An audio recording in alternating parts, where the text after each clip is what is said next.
শান্তির জন্য প্রার্থনা করতে লাগে ৮৪,০০০ আলো। শুনতে অবাক লাগছে, কিন্তু এমনই ধর্মীয় আয়োজন চলে রাঙামাটির লংগদুতে। পাহাড়ের নীরবতা ভেঙে একে একে জ্বলে ওঠা হাজারো আলোতে শুরু হয় এক ব্যতিক্রমী উৎসব, যেখানে ঢল নামে হাজারো পুণ্যার্থীর।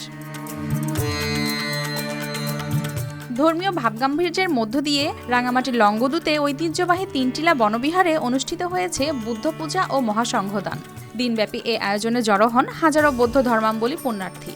ভোরের আগেই বিহার প্রাঙ্গণ ভরে ওঠে তাদের পদচারণা ও প্রার্থনায়। ধর্মীয় রীতি ও পাহাড়ি ঐতিহ্যের সমন্বয়ে অনুষ্ঠিত হয় বুদ্ধ পূজা, ধর্মীয় দেশনা ও মহাসংঘদান। ভিক্ষু সংঘশান্তি ও সম্প্রীতির বার্তা দেন পুণ্যার্থীদের উদ্দেশ্যে।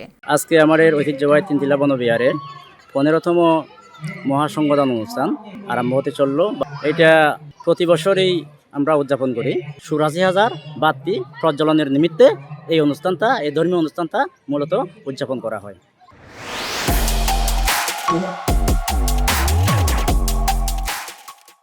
সকাল থেকেই পুণ্যার্থীরা পরম যত্নে তৈরি করেন প্রদীপ।